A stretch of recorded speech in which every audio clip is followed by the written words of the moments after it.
Welcome to Morgan's video blog, Morgan's online blog in video format. Today I'm going to be sharing with you my thoughts gleaned from a panel at Worldcon 75 on 5 steps for creating a new mythology. First off, what is mythology? Before we can create something, we have to know what we're doing.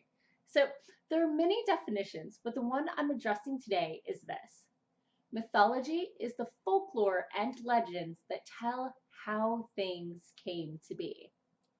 So note, we often think of pantheons of gods when we think about creation myths, the Greek, Egyptian, Roman, but divinity is not required for a mythology.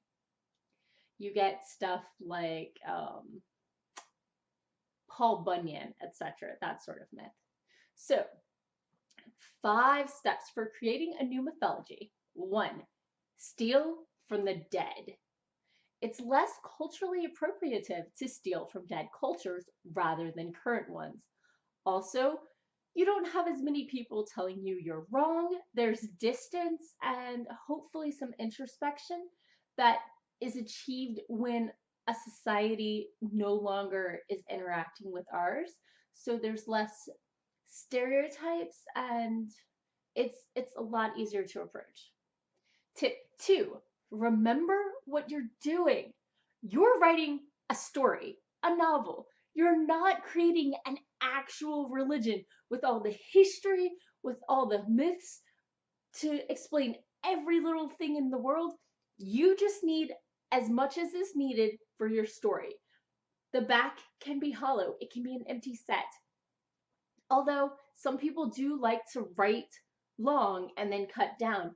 You remember, you don't have to tell the reader everything that you needed to write in order to know it. Tip 3, beliefs influence society.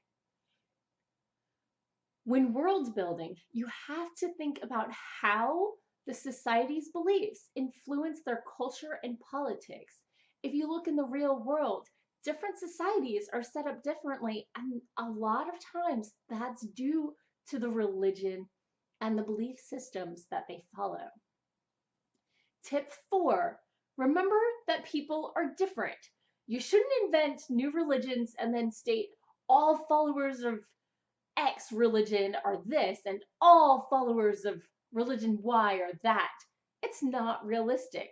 In every religion, you're going to find different types of people. Nurturing people, mean people, faithful people, aggressively preaching type people. They're in all walks of faith, no matter where you come from. People are people, no matter their beliefs.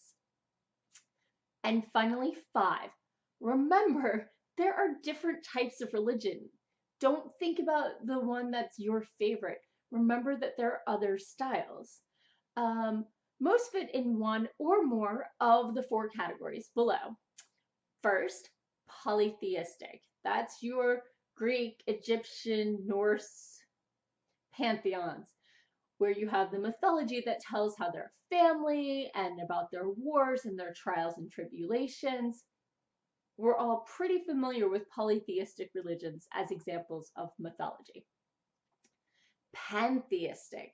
God is everywhere and has infinite faces. This belief system believes that everything is part of an all-encompassing, immanent God. Third type of religion, monotheistic. One supreme God figure who is responsible for all of creation.